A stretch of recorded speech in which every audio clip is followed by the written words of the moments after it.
Hi, it's Christine Daigle. I'm Jena Brown. I'm Kevin Tumlinson. And I'm JD Barker. Welcome to Writers Inc.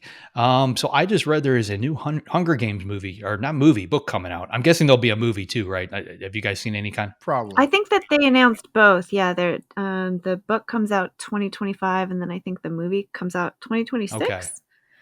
I mean, it's a cool idea. This is the first I've heard of this. Yeah, they had that other one, which was a prequel, and they went all the way back to the beginning. It was, I forget which one, like the 7th Hunger Game or the 8th Hunger Game, but it was like really early in the infancy of the Hunger Games. And this latest one, I guess, is going to be set at the 50th Hunger Games.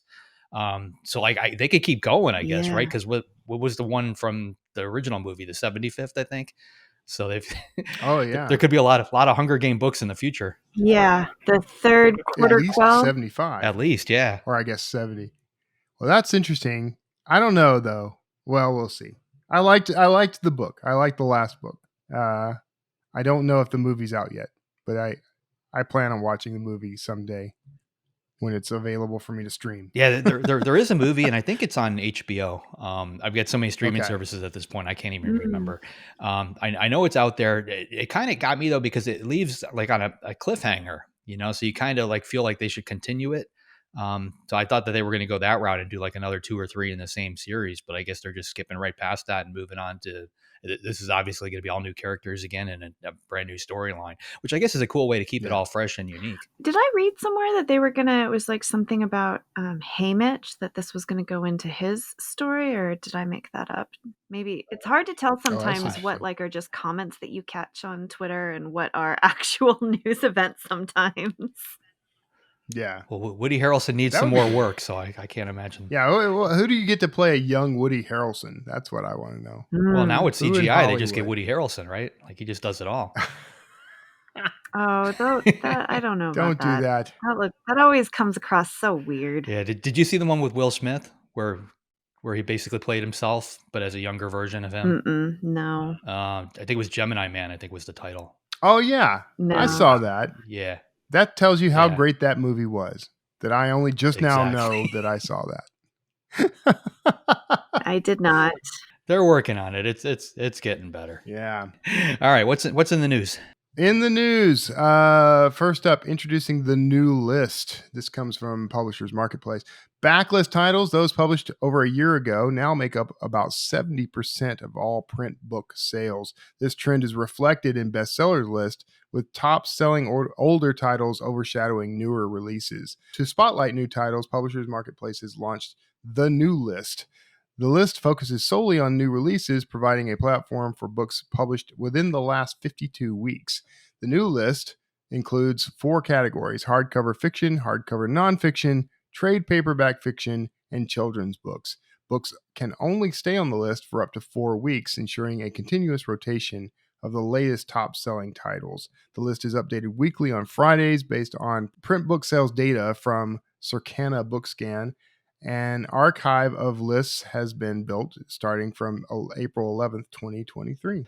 So I like the idea of this, but I think they need a better title because nobody's going to put the new list best-selling author on the top of their book. That's true. That's a very good point. That is. Maybe they're just, it is a new list, so maybe they're waiting for some inspiration. I do like the idea of like not letting just those huge hits dominate the list like they do the New York Times, among other issues with the New York Times list. Do you think they'll just sort of genericize it though, and people will say I'm a Publishers Marketplace best-selling author? Maybe that would be the workaround. Maybe. I mean, I feel like there is room now that USA Today doesn't have anything like, to...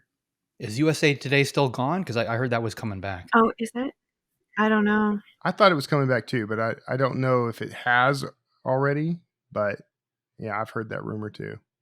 We'll see. We're poorly informed. I think it's back. I feel like I just looked at this a couple weeks ago, and I'm pretty sure that there was US Today bestselling books was back. Yeah. Tells you how effective that list is. None of us know whether it even exists. Well, this does solve a problem. I mean, like if you look at like Crawdaddies was on the New York Times list for God, I don't even know, like a couple of years or something straight, and there's only 15 slots, so that's one that's just gone. And I think who was it Michelle Obama's book where they pulled it off the New York Times list, even though like technically it didn't fall off based on their numbers or their tallying system, but they just pulled it off just to get it off the list at some point. That they opened up a slot by removing the Bible. Yeah. No, this one is just the top 10. So it's just the top 10. But we were digging into it, and this is a whole other separate issue, but Bookscan gets its data from some weird places. Let me tell you. Kohl's, Starbucks, DaveRamsey.com. Yeah, like what radio show? It's bizarre places. That is weird. Okay, that seems like a deeper story we need to be looking into. All right, get on that. Layoffs hit Little Brown. Hachette Book Group, HBG, has let go of several staff members at Little Brown, including senior figures like VP and Deputy Publisher Craig Young and VP and Executive Editor Tracy Sherrod. In total, 7 employees were affected by this restructuring. It also follows a separate round of layoffs in HBG's sales department last month. Man, publishing is just being decimated right now. Talent is just going out the door. Is there any major publisher that hasn't made this announcement yet? I think they were the last one. Yeah, right? I think so. I think there's been layoffs across the board at all the big publishers. Do you think this is a play though to like cut the large salaries out and then bring in, maybe these people are going to be rehired by someone else, but at a much lower salary? Or, I don't know. I'm a conspiracy theorist, so whatever. Yeah, I think there's a lot of consolidation too, like putting 2 jobs on one people. But again, I'm always just concerned that when you get rid of those higher salaries, you're also getting rid of experience and knowledge, and it's not great for the industry. It's not great. I do know, coming from a corporate background, that this is a fun little game that corporations play with tax codes that you can readjust your workforce, I suppose is a nice way to put it. And then, they have like rules in place that like you're not allowed to hire those positions back within a certain amount of time. But what you often see is like then they'll just restructure where it's like a new imprint. So you're not necessarily hiring for the same imprint. Now it's a new imprint, so it's a new job. And so there is a bit of salary shuffling going around. But I know that there's something more to it because they also, layoffs can be quite a big paycheck. Like, so it's not like they actually save money. But I think that the tax structure on layoff money is different than payroll money. So anyway, they're on the upside. If somebody wants to open a publisher with like a mega staff, now you've got a big pool to choose from. You do. Final story, English language books are filling Europe's bookstores. Many young Europeans are choosing to read books in English, even if it's not their first language. This trend is driven by a desire to have book covers and titles match what they see on social media platforms like TikTok. Publishers and agents worry that the dominance of English language books could collapse the market for translations, and this could reduce royalties for authors. Export editions of books are cheaper than translated versions. Some Dutch publishers are now releasing translated books with their English titles and similar covers to attract readers. Bookstores are stocking more English language versions to meet demand. Bookstores are seeing a resurgence of young readers, which is seen as a positive development despite concerns about the neglect of local languages. I'm not going to say I predicted this. I will say that my laziness has well prepared me for this because I have very few translations. Well, in reading the article, I did think one thing that was smart that some publishers were just doing the title in English and the same cover, and then just still doing like their Dutch words inside. Because nobody's posting like the inside of a book on social media sometimes, but not really. So yeah, that's smart. It's an interesting. You know what I think is coming? I'm dead serious when I say this, and everybody can write in the hate mail to tell me how awful this idea is. I think what we're going to see, because we had an announcement from is it WWDC, the whole Apple event, about the integration of ChatGPT into the Apple iOS. So you're going to be carrying around AI now. I suspect there's going to come a point soon where translation is no longer even a thing, because you'll buy the book in whatever shape that is digitally, and whatever your language is, you will be able to read it in that language or listen to it in that language. I think auto conversion and auto translation is on its way. Yeah, that might be true, but I still think, the print books are out there, and people want print books to post on social media, because you can't post a pretty digital copy on social media. AI will fix that too. Oh, I don't know.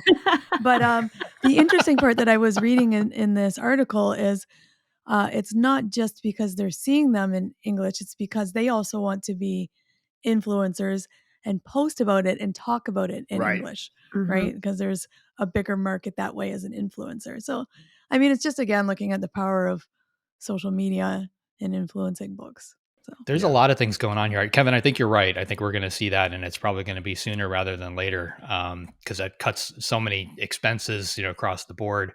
And just the technology is just moving at such a rapid pace. If you go overseas, you're going to find that there are a ton more bookstores than there are here in the US, which is the only thing I could see slowing that kind of thing down. They really do like their physical books when you go to Europe in some of those places. Now, on the flip side of that, I have noticed, like with Behind a Closed Door, I'll give you an example. Germany went through a round of layoffs, surprise, surprise, at Penguin Random House in Germany. Because of that, the book isn't coming out when it normally would have come out in that country. But it's already released in a lot of the surrounding countries. So the Netherlands, all these other, those languages are very similar. So people are buying the book in Germany from these other countries, including the US. I mean, the English copies are flying over there too. From what I've heard, they're trying to find some like stopgaps to prevent these copies from crossing borders. So if you live in a foreign country, you can't order it off an American Amazon or in those types of things. And to me, that's a Band-Aid to try and solve the problem. It's not going to really fix anything. It's just the publishers all trying to, keep what they feel is theirs. But this is moving very, very fast. It's getting much easier to get a print copy. I mean, if you go back 10, 15 years ago and you were living in one of these countries, you couldn't get the English version very easily. And now it's literally a click away from in your browser, as long as the browser lets you do it. So a lot of changes going on. But I think ultimately, Kevin, I think you're right. I think we're going to see all this stuff translate directly in the device. Audiobooks, for all we know, may end up being the same thing. It might be a real-time translation happening within the next 5-10 years. And I'm only half kidding when I say AI will solve the problem with the print editions, because look at what we're getting now in the world with, like, Apple's visor thing, or I forget what they call it, but and I've seen other versions of that are smaller and lighter. That's only going to get better. So we're only a heartbeat away from slipping on a pair of glasses and being able to read in any language we want. So I think we're in an exciting time. I know this is scary for some people, but I'm like in Brown. I for one welcome our AI overlords. All the Star Trek fans are like, the universal translator is We're here. We're here. You know what I'm excited about? I'm excited that this is going to open up a whole black market opportunity for print books. And I am well stocked for that. I am going to really embrace my upcoming wealth, and that's what I'm looking for. I was literally just sitting here thinking, like, if they are actually going to try to ban the physical book sales from crossing borders, it's a huge black market opportunity. I need to buy a ticket to Europe and rent a van. They're just going to be like searching you. Right. Open your suitcase, sir, and it's just full of books. We are now going back to the Cold War, where a pair of Levi jeans is worth $500 yes. in the Soviet bloc. Oh. I'm going to buy a shipping container. Perfect. There you go. Always thinking one notch higher than me, JD. Yeah. When you're writing a book, the first draft is the easy part. It's what comes after that hurts. The confusion, the self-doubt, questioning this, questioning that, trying to get feedback so you can feel confident making changes. It's a lot to handle. And that's why I'm delighted to say that this episode of the Writers Inc. podcast is sponsored by AutoCrit. One of the most value-packed memberships for any author, AutoCrit brings you an amazing suite of tools that can make it a breeze to plan, write, and edit your books all in one place. From start to finish, everything you need to produce a strong, confident story is at your fingertips. Get instant developmental feedback on plot, conflict, characters, themes, and more through the Story Analyzer. And edit each sentence to perfection with a complete interactive editing suite packed with reports and insights. And that's not to mention additional benefits like private community forums and live members-only support and writing sessions every single week. It's an incredible place to be for any writer. And listeners of the Writers Inc. podcast can take advantage of lifetime AutoCrit Pro membership for one single payment. That's right, no renewal fees. Head to autocrit.com/JD to get yourself a lifetime membership now. Big thanks to AutoCrit for sponsoring the show. All right, JD, who is up this week? This week we've got Kimberly Belle. She's a USA Today and international best-selling author of suspense novels, including The Marriage Lie, which was a Goodreads Choice Award semifinalist for Best Mystery and Thriller. Her latest novel just released. It's called The Paris Window, about a dream vacation that turns deadly. Here she is, Kimberly Belle. So you have a new book, The Paris Widow, where a dream vacation turns deadly when secrets from the past catch up to a married couple in Paris. Bum, bum, bum. Yes, I do. It's out June 11th. So yeah, that's awesome. So before we get to that book, how did you get your start writing? I'd love to hear about it. Well, writing is actually, well, not writing, but writing books is my second career. I worked for many, many years in nonprofit fundraising and really loved it, loved what I was doing, loved the organizations I was working for. But I was doing consulting at the time. It was 2008, and I don't know if you remember what happened in 2008, but it was not very pleasant. The market crashed. I literally lost all my clients overnight, like poof up into thin air. And, I had been for a really long time kind of mulling over, stories, not one particular story, but multiple stories. I thought I would love to write a book. It was kind of a secret dream for me. And so I didn't really talk about it at all, not even with my husband. But I thought when I lost my job, when all my clients disappeared, I thought, well, maybe this is a sign from the universe, because I knew I could go out and find another job. I knew that I would be okay, but I thought, well, maybe this is, a sign for me to do this thing that I've always thought I might wanted to do. So I said to my husband, I said, I think I'm going to write a book instead of finding a job. He was like, what? You're going to do what? I mean, it was that secret. I hadn't talked about it at all.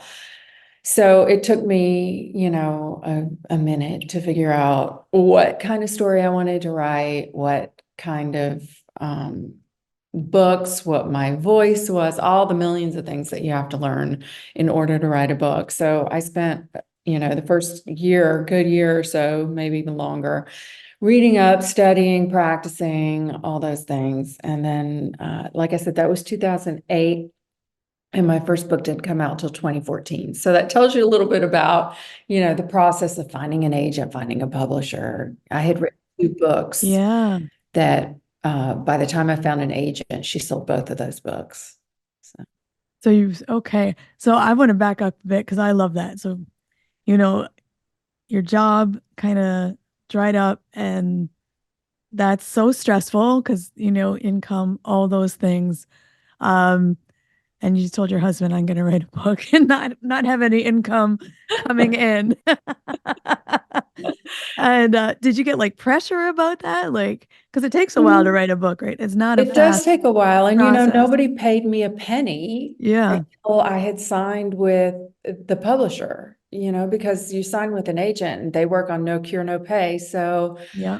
Really, nobody was paying me a cent until I signed with my publisher, which was Mirror at the time. They've since moved me over to Park Row, but I've been with the same, house the whole time. Yeah. But my husband, he was super supportive about it. And partly because, I don't know if you've ever seen any of the salaries in nonprofit world, but they're not great. So, we weren't missing tons of money for those couple of years, but we were also in a place where, and this is kind of why why I headed down that road in the first place is, we were young, we were buying houses, having kids, all those things. So we needed two incomes. And so I just kind of fell into the nonprofit world. And like I said, I really loved it and I enjoyed it, but it wasn't the thing that did it for me, like writing books does it for me. So, but by the time I had, 2008 rolled around and I wanted to make that switch, we were in a different place. We had a little more room in the budget for me to not work for a while. So it was a gamble that paid off, luckily. Yeah. So you didn't feel a ton of pressure, like, oh, I have to make it with this. No financial pressure at all, but I felt tons of pressure in other ways, right? Yeah. Because now I was coming out of the closet, so to speak, Right. about writing and like, I'm going to write a book. And all my friends, everybody was shocked and they were, every time I saw them, they would be like, so did you finish your book? Did you find a publisher? When's it coming out? When can I read it? So you get a different kind of pressure, but it wasn't financial pressure, luckily. Right. And did you say you had 2 books when you got your agent? I had written 2 books and she sold both of them at that time. Wow. Now I'm on book 10 of my solo books. So I'm, way further down the road. But yeah, I had two ready to go, which was nice.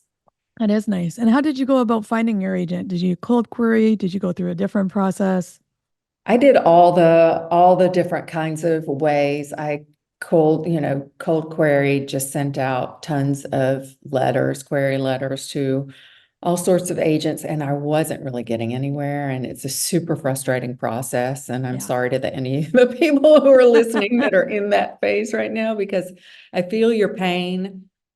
And I decided for myself, I need to get in front of these agents. I need to face to face, figure out something to get in their face so they would at least remember me and notice me. So I started going to conferences, and that's actually how I found my agent. I pitched her at one of these conferences, like the speed dating pitch sessions that they put together. I did that, which was terrifying, but I had signed with an agent by the end of the month. Very nice. Do you remember what conference you pitched her at?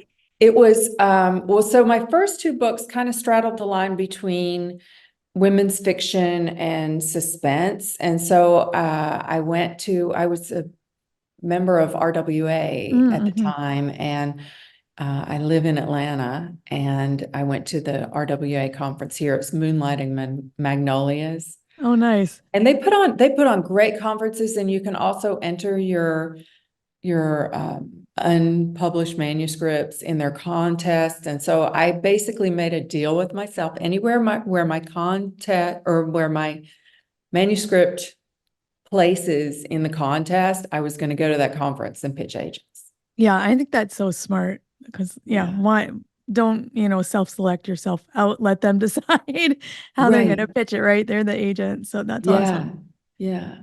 Okay. So now you've written a lot of books.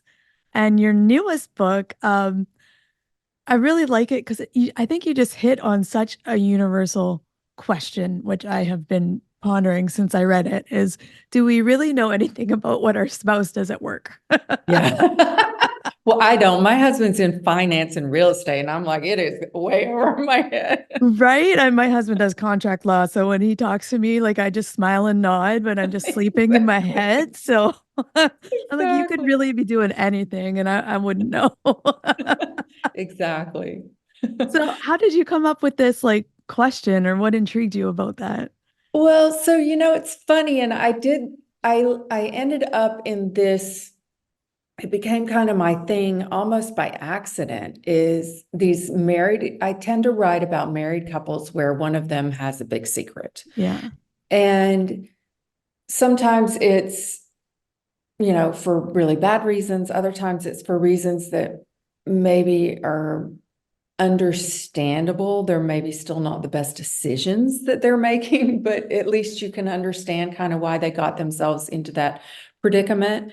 So I've just kind of gravitated to that by accident. I don't know what that says about me. I've been married for 30-some years, so I don't know. Maybe I should go to see a counselor about it. But I just think that it's a really, like you said, it's a very universal thing, because even if you're not married, even if you've never been married, I think you can put yourself into that mindset of like, what would that be like if the person that you trusted most in the world, the person that you share a roof with and a bed with and a life with, and sometimes even kids with, like, what if something comes out that you didn't know and that's not great? Like, you think, and all my stories kind of have this kind of theme in them too. Like, you think going into a relationship, before something happens to you like that, you think, here's my line in the sand, where I will forgive up until this place and then no more. But then that once you're actually in that situation, that line kind of gets fuzzy and it moves around a little. And especially when you know their motivations and their reasons for it, if they were good reasons for making a bad decision, does that move the line? So I just think that that's a fascinating thing to try to, to put in a story and to work out through a story. And I think that it's one of those things that when you're reading it, you can really think, wow, what would I do in that position? Yeah, and just the difference between logic and when emotion gets involved, it's a different story. And it's just, I was thinking about it. I'm like, I don't even really know what my friends do at work. Everyone's kind of getting the side eye from me this week. So I'm like, what do you really do at work? Well, especially if they start talking about blood antiquities, maybe you should pay a little Well, attention. yeah, I mean, your book really delves into that, which is fascinating. I'm just curious, did you have to do a lot of research into that, or how did you get into that line? It's funny, when I first pitched this story to my editor, I had Adam working in, like, I don't know, banking or finance, something like that in that world. And she said, I love the story. The premise is great. Let's talk about his career, because she wanted something that was a little more tangible and Yeah. something that was maybe not so difficult to understand, because finance can get really complicated. Yeah. And especially because of my setting, it's set overseas in Europe and mostly in Paris, but there are a lot of other scenes that take place in Europe as well. And she was worried that it would turn into kind of an international spy kind of thriller, Mm-hmm. finance, banking kind of thriller, and we didn't want that. So she said, can you redo his career? So I started looking into, and honestly, somebody asked me this a couple of days ago, how did you land on antiques? And I don't know how, I don't remember how that came to me. But as soon as I started doing research into the trade of, these really super special, rare antiques, I knew that this was it, because I took me to the blood antiquities part of it, the illegal part, where Yeah. there are all sorts of shenanigans happening. And I was like, this is it. This is great. And I mean, there is so much out there in terms of research, and it is all shocking and appalling. Yeah. I mean, I know a very little bit about it, about private collectors and things they have in their house they maybe shouldn't, but yeah, it's definitely wow. Yeah, and it's not just private collectors. It's like respected galleries, Yeah. world-renowned museums, like big ones that we all have heard of. It, comes out that something in their collection has been, and they always knew where it was from, but then they kind of trace how it got from the temple in wherever, whatever land it was, ripped out of, to that particular museum. And there's a lot of, false paperwork, people smuggling things over borders. Um, Yes. and because it's these respected museums and galleries and even respected private collectors, maybe turn a little bit of a blind eye to how this item came to them. So there's just a lot of gray area and a lot of shenanigans happening, and a lot of, countries, and a lot of them, most of them are war torn, where they're losing these antiquities, pieces of their past, Yeah. or they're losing them and they're disappearing into other countries. And it's horrible and it's scary. And Yeah. Yeah. So you have that. And then you've also said in Paris, um, which, hit for me for a bit. I visited Paris when I was much younger, and there were riots going on while I was there. So I kind of felt some of that. Yeah. How did you just decide on Paris? Have you been to Paris? Do you love it? I do love Paris. And when I pitched this story, I pitched it actually in Amsterdam because I Okay. live there part-time and I love Amsterdam. And so I really wanted to set this story there. And my editor was like, well, this is your first international story. Can we choose a big international destination? How about Paris? And I said, well, Paris is a different country, but okay, I like Paris too. And she was thinking about the marketing and all the sales and publicity and all the things that come along with writing a book. And I was like, I like Paris too. I can definitely set this story there, as long as I can, have these flashback chapters where I can set them in other places, and Amsterdam's one of them. So we made a deal. That's good. And I like that, just the discussion of how, you pitch your ideas to your agent, and your agent kind of helps shape, well, maybe this is more, entertaining or marketable or whatever. That's good. Exactly. Is that your process for all your books now? You kind of pitch out some ideas to your agent and Pretty much. It's actually straight to my editor these days. okay. Yeah. So I'm under contract usually for multiple books. It's usually two. And then when it's time for me, but they're, undefined, Yeah. and when it's time for me to actually sit down and write them, then we talk about, okay, what's it going to be about? And usually I have to pitch multiple stories before we land on one where they're like, yeah, that's great, go write that one. But this was a one and done kind of pitch. Although, like I said, we tweaked it along the way, but it was really the pitch was always, it starts off with this couple in some foreign country, whichever foreign country that was going to be. And the husband disappears in a bombing. Yeah. That's nice. So you have the same editor. How many books have you had the same editor for? So I've been with the same house/imprint for all my books, Wow. but I'm working now, I'm in edits on my 10th book with them, and this is my 4th editor. So unfortunately, they keep moving along. It's just one of those professions where they kind of bounce from house to house. Yeah. There's always a lot of shakeups in the houses. So I was like, oh, how lovely if you have the same editor. But yeah, 4 seems about right. Yeah. I wish I could stick with the same editor. Hopefully this one will stay around a little bit longer. Yeah. It's always a challenge kind of getting used to a new person who's, Yeah. So I'm always interested in how writers manage dual timelines. What was your process for that with this book?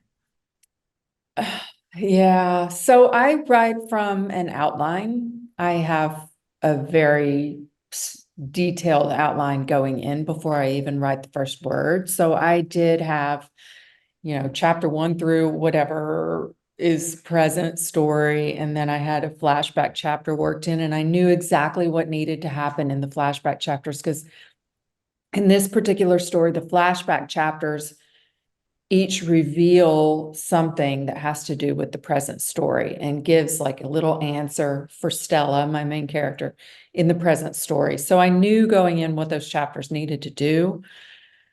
But in my outline, those chapters were going to be from Stella's point of view. And I started writing them, and I was like, this is not right. I need to do these from Adam's point of view, because we need to know what he's kind of thinking and what he's hiding along the way. So that did end up changing as I was writing it, but really the only way for me to keep track is with my outline. Yeah. And I like that. So you're doing it in a linear way where something's happening and then you're kind of answering that question in the past. And so it's a Yeah, linear flow, even though the timelines are jumping back and forth. exactly. Yeah. That's awesome. Yeah. And you've also got a lot of plot twists in this book. How do you plan for that? So you said you're an outliner. Do you plan twists? How do you execute them to make sure they're surprising but still believable? Well, so I plan them in my outline so that all my twists are thought out ahead of time. Sometimes it takes me a little more tweaking during the actual writing process to make them work. I'm trying to remember how that worked with this particular story. I wrote it pretty quickly. I think I wrote it in like 6 or 7 months. Yeah. Which is kind of a good. That's a good pace. Yeah. Yeah, that's a good pace for me. I've written a book faster once, but that was during COVID when there was nothing else to do. Right. And we were all locked down. But the book I'm writing now, it's taken me closer to a year probably altogether. So I wrote this one pretty quickly. And like I said, I remember fiddling with the flashback chapters, but I think my twists were pretty planned out in the outline. Although there was one twist, and I can't really talk about it without giving spoiling a big one away. There was a twist in there towards the end that was not in my outline, that came as I was writing it. I was like, ooh, this is a good one. So that's, as much as I can plan in advance and have an outline and have everything all, on paper written out, and my game plan and my everything that I have to do in order to write a story, there are always some surprises along the way. And that's kind of the magic, I mean, my analytical brain is putting everything in chapters 1, 2, 3, and sometimes it's even scene by scene, but the whole time my subconscious brain is working and thinking and coming up with better ways or new twists or, stuff like that. So you're outlining, but staying open to surprises and for sure, letting that strike. I love that. So I also want to talk a little bit about the things you do outside of this book. Can you tell me a bit about the Killer Author Club? I would love to. So the Killer Author Club, we started it back in COVID. I started with Heather Gudenkauf and Kara Ruda, two fellow authors. They're fabulous. If you haven't read any of their stuff, definitely check them out. But we started a bi-weekly interview series. So we interview other authors in our genre, so suspense, thriller, and mystery authors. And we talk to them about killing and why they kill and how they kill and who they kill. All fictional, of course. But we stream it to a bunch of places on Facebook. We stream it to YouTube. We stream it to our Instagram, Killer Author Club Instagram. But all those places can be found on killerauthorclub.com. And our next up is Ruth Ware on Tuesday. So, I mean, we've had some really big names. Really that's fantastic authors. Do you have a favorite method of killing that's come out of that club? Do I have a favorite method of killing? Or something that you're just like, wow, that's really unique. I don't know if I have a favorite method, but I've done some weird, in my last book, The Personal Assistant, one of the characters got fed to the alligators. I don't know if it's a favorite method of killing, it's a fun one, it's certainly gruesome. Yeah, and I like that you pair the books with cocktails too. So that is super fun. Yes. Yeah, we do. We always ask the authors their favorite cocktails, and it's usually something that has to do with the story somehow.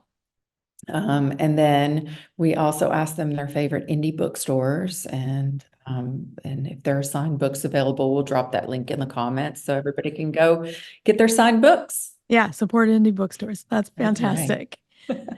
Beautiful. And so just as we're wrapping up, I just have one last question. You've been doing this for a while. If you could give some advice to newer authors, aspiring authors, what would you tell them? So somebody once told me, and I wish I could remember who, but long, long ago when I was first getting started, they said the most successful authors are not necessarily the best or the most talented, but they're the most persistent. And, like I said before, it took me 6 years between deciding I was going to write a book to actually seeing my book on the shelves. So I took that advice to heart. And really, I think the only way to break through is just to keep trying. We talk about overnight successes, and sometimes you'll see these authors come out of nowhere and hit the New York Times on their first book, but I guarantee you they've been practicing and writing and, for many, many, many years before that actually happens. So, do you know what your spouse does at work? I do, because my wife works from home. I do, because he also works at home. Same here. Yeah. There you Kara go. works from home. So mostly she makes me do stuff. That's what she does at work. I don't know. I think working from home, are you looking over their shoulder at their computer? Do you know what's going on in there? I don't know. My husband talks about contracts and I just fall asleep. Like, he could be doing anything. He's sus. He's got sus. I mean, out of everybody I'm watching everybody right now on the podcast here. It's like I can see your faces and stuff. And like, out of everybody in this group, I think Christine probably has the weirdest dynamic, because your husband is a lawyer. What's your professional title? I am a neuropsychologist. Yeah. So what exactly do you to like talk about at dinner time? Because like that is so far removed. Right? Not usually work. Well, he likes to talk about work, and I'm like, oh my God, would you just stop? This is so boring. Yeah. I don't care about your fiscal issue on your contract. I had to learn finance, which was not exactly like on my bingo card of adult things to learn about. But Eric does like to talk about them. Kara just got her real estate license and just got a broker to sponsor her. So I currently know more about real estate than anyone else in the world, is what I'm going to say. I know everything there is to know about real estate now. Perfect. Yeah, I mean, honestly, like that's what my wife does. She does real estate and rental properties. Yeah. But like, she started that business while we were married, so like I've been there from the ground floor, and like I've always we always talked about it. Mm-hmm. But I do remember when I worked in finance, like I would come home at night, and like the last thing I wanted to talk about was work. So she'd ask me, how was your day? And like, I don't do whatever, and just like move on to something else. So I guess that's, I guess that's most couples. Like, most couples don't like to really discuss. Does she ask you about your day now? Like, well, Kara will ask me, like, what'd you do today? And I don't have an answer. Even if I sat here writing all day, I don't have an answer. Like, what can I tell you? I wrote. That's what I do every day. So yeah. Well, I run into that more when we do, like, we went to a barbecue with one of our neighbors the other day, and they asked me about work. I'm like, well, yeah, I'm just new book, just sitting down typing. Like that. Like, what do you tell them? Like, do you get the whole, like, when you tell them you're a writer, do you get that like look like they're sympathetic, like, oh, unemployed, huh? It depends on where that. If it's local and they've seen my house, I don't get the look. But if I'm at a party and I'm meeting somebody for the very first time and they don't know a whole lot about me or my wife and that kind of thing, then yeah, absolutely. A lot of them don't even assume that it's my full-time job. They think you're just. At least you guys have books, though. Yeah. Because I always get people are really excited, and then they're like, "Oh, what? Where can I get?" And I'm like, "Well." Not yet. Yeah. And then you have to explain, attempting to start a career going down the traditional path of like querying and like, well, even if you got an agent today, then you have to sell the book to an editor and like, and then they're just like, okay, but like, when can I buy your book? And you're like, well, 2028. Maybe never. But when I was a copywriter, it was even harder though, because it's like, I'd say I was a writer. Oh, have I seen anything you've written? Have you bought an HP laptop? I wrote the palm rest label for that. That is always the question, right? Have you written anything I've read? And I'm like, I don't know what you read. Probably not. I don't know. Right. Have I heard of you? That's the other I'm like, have I heard of you? Absolutely. Absolutely. Yeah. You saw Da Vinci Code, right? Oh, of course. Yeah. That's my pen name. Yeah, I feel like whether you get the sympathetic look or the excited look, it's a difficult conversation to navigate no matter what, because it's just like it's one of those careers where people don't really understand what it Yeah. is. No, my favorite is, oh yeah, I don't read. Like, okay. Oh, right. I think when you get the excited look, it's usually somebody that wants to be a writer. You know, like they want to pick your brain, or like half the people have, I have this idea for a book that I want to write. Right. They've Yeah. never. Wait for it, because Oh, the yeah. next conversation is the idea they think you should write. Oh yeah, can you help me?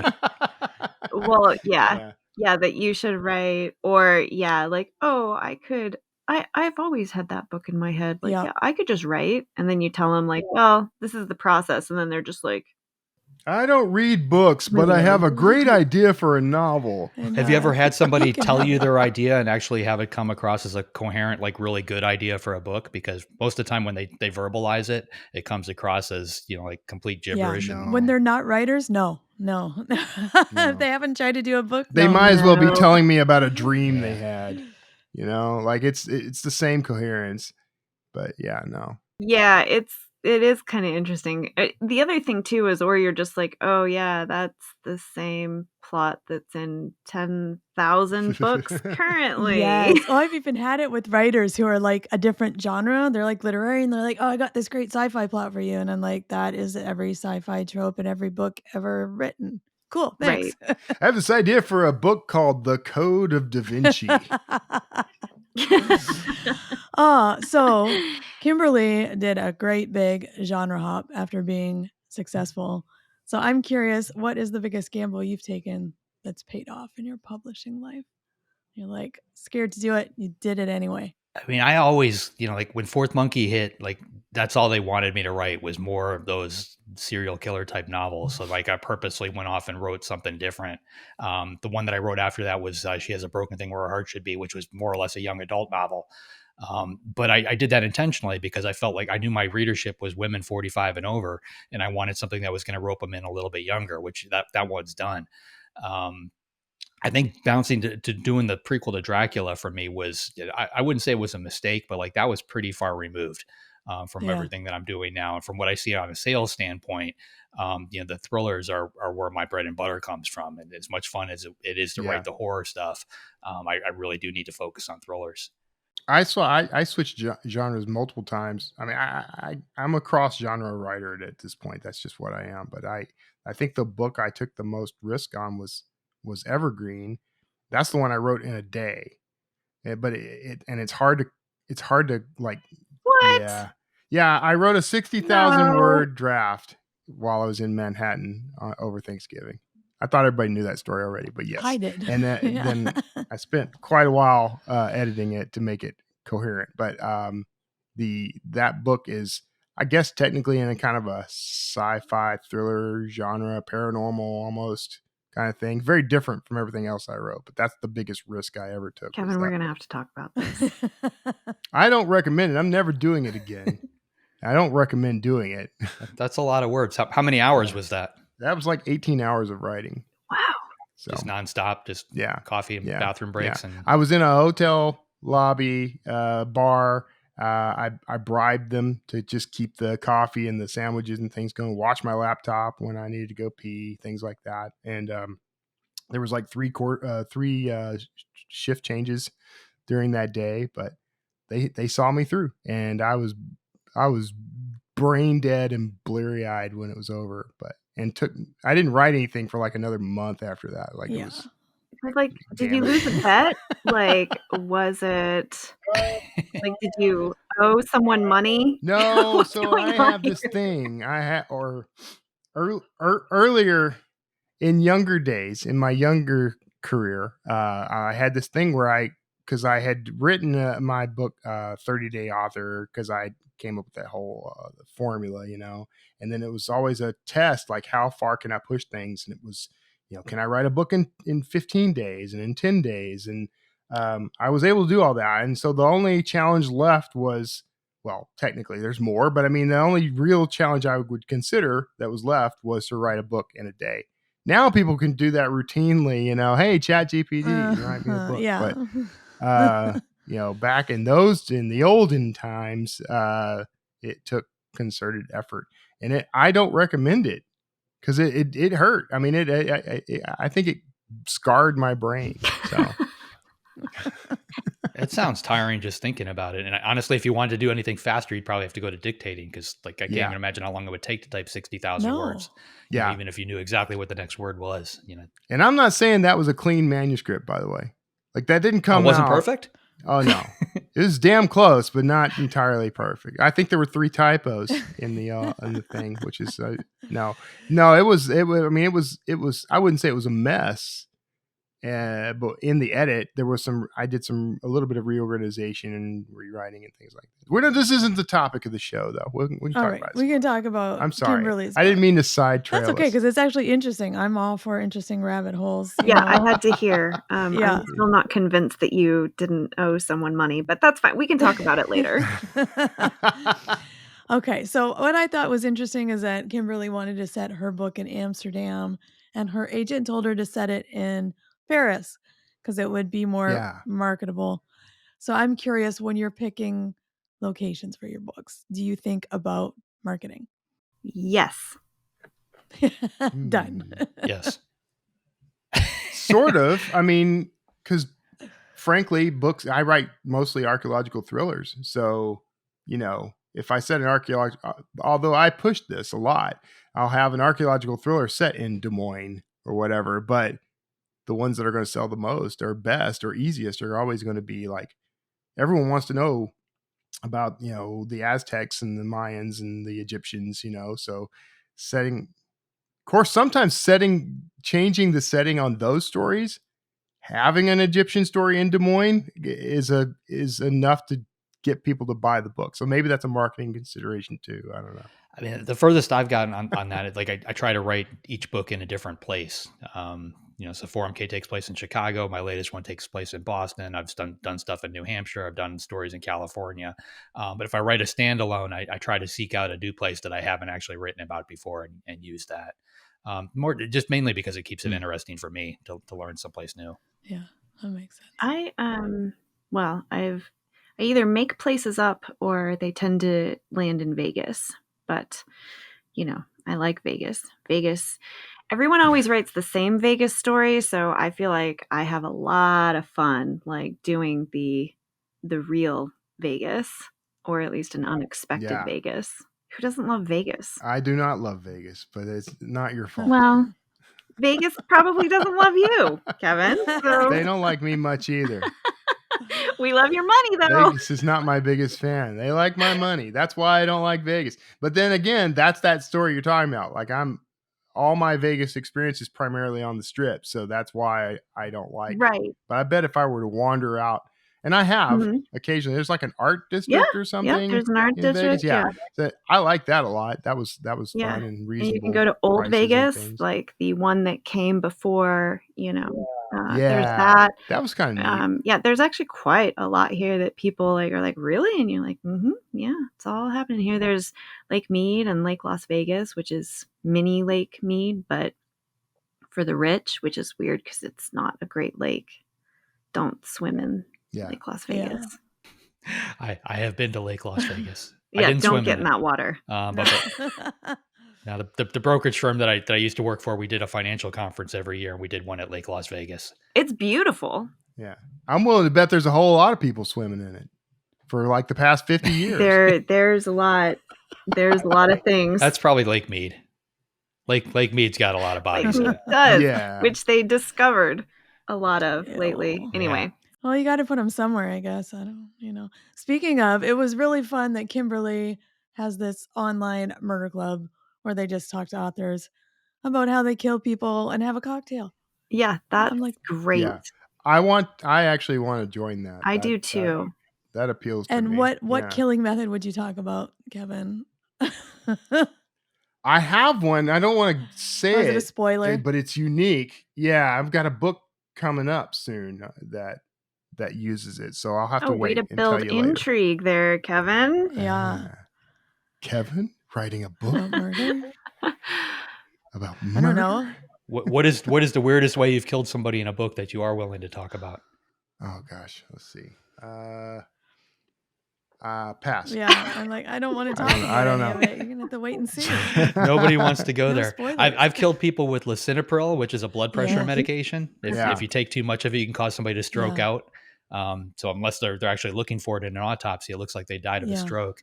I killed a woman with benzene and perfume, Nice. which causes cancer. So, over time, the exposure causes cancer, which is something else they wouldn't catch. So I tend to look for the outside the box ways to knock somebody off. Something that won't show up in an autopsy. Yeah. Right. Mine are less about unique ways to die and unique methods to die. Like I have a story where the by all indications the guy murdered himself, and the whole scenario was that his business partner had his home alarm code, and through a series of events set things up so that the guy would go once he walked into his bedroom would be shot by his own shotgun, and then through a sort of Ruberg device kind of thing, it all fell into place as if the guy had the shotgun in his hand. Oh, that's cool. Okay, this is a real world one. Rube Goldberg. Rube Goldberg, and this is depressing. But I didn't even know you could kill someone this way. But because, someone, I'm not going to go into the depressing details, killed someone else by force feeding them salt over a long period of time. Oh, yes. That would do Ooh. it. That feels very Seven. Yeah, so I'm like, if you want to Yeah. steal that for something, in I the was like, I didn't know you box? could die just by having too much salt. So there Well, you you go. could. My favorite, I mean, I don't know that it's very inventive or clever, but I did have a vigilante killer feed people to pigs, which was a very interesting research rabbit hole. And apparently Yeah, because that happens. it does, People yeah, do it that. does. they don't Yeah, eat teeth yeah. and they don't eat hair, in case you're wondering, Yeah. which I thought was fascinating. So you have to figure out what to do with those, which Nice. I thought I was being clever by having a killer dispose of bodies in a body farm. Huh? You know what body farms are, right? But apparently yeah. Patricia Cromwell has done that like 100 Yeah. times. So I did not do anything inventive. But yeah, pro tips here on Writers Inc. If you kill people with pigs, Yeah. collect their teeth and hair. Yeah. Yep. Yeah. Yeah. That's actually how people get caught. Shockingly. Shocking. You know. All right, not that this is advice. And JD, with that, who is up next week? Next week, we've got Ace Atkins coming on. He's a New York Times bestselling author who started his career as a crime reporter in Florida, probably writing about bodies hidden at body farms. His 13th novel, Don't Let the Devil Ride, releases June 25th. It's a wild mashup of domestic suspense and international intrigue. I actually liked it a lot. Ace Atkins. Yeah, it's going to be great. If you'd like to be notified as soon as new episodes publish, make sure you go to writersincpodcast.com and sign up now. We'll see you next episode and have a great week of writing. Thanks for listening to this episode of Writers Inc. Access the show notes and leave a comment at writersincpodcast.com.